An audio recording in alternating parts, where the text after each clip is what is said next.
إنا سخرنا الجبال معه يسبحن بالعشي والإشراق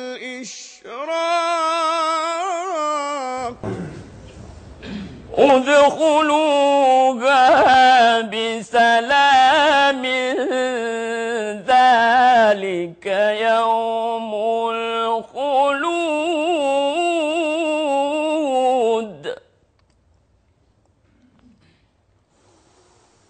لهم ما يشاءون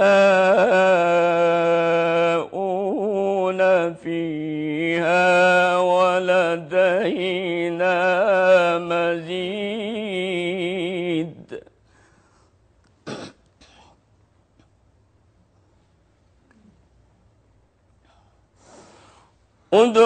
ادخلوها بسلام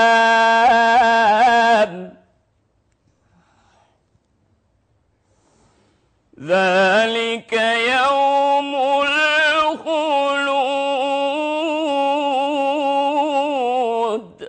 يا سلام.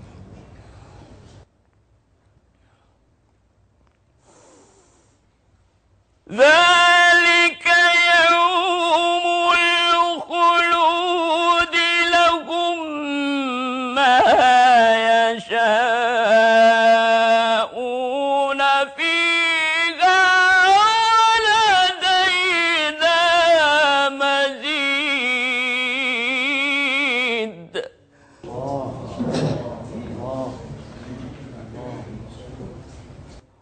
وكم أهلكناهم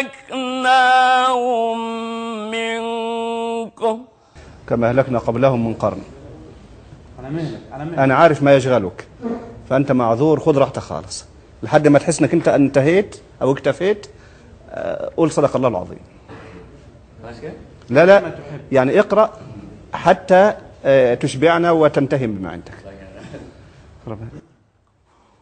وكم أهلكنا قبلهم من قرن هم أشد منهم بطشا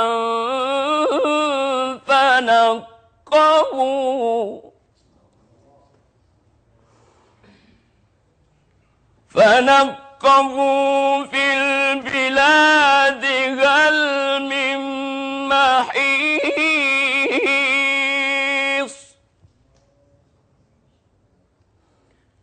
إن في ذلك لذكرى لمن كان له قلب. يا سلام الله.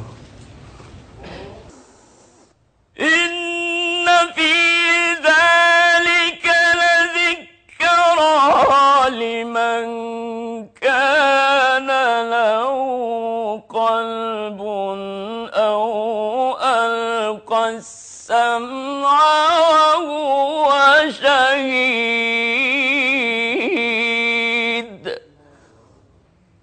ولقد خلقنا السماوات والأرض وما بينهما ولقد خلقنا السماوات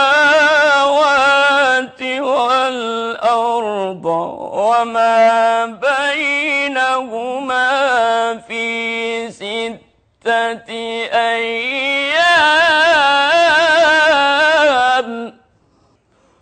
ولقد خلقنا السماوات والأرض وما بينهما في 6 أيام.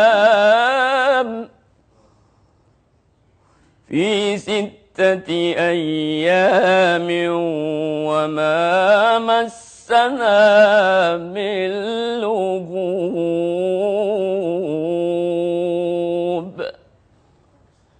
صدق الله العظيم.